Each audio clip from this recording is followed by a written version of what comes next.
รู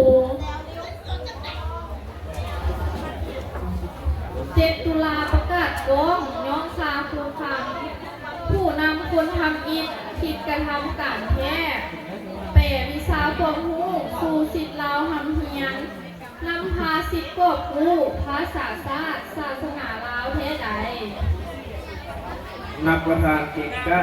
ยิ่งใหญ่ไพศาลในวงการศึกษาสืบมาได้ข่าวกี้ย่อมมีผลบุญสร้างของภูมิธรรมรุ่นยิงจึงกลายเป็นแกนแท้ให้สิทธิไว้บูชาคุณครูสูงกว่าฟ้าเลิศกว่ามหาสมุทร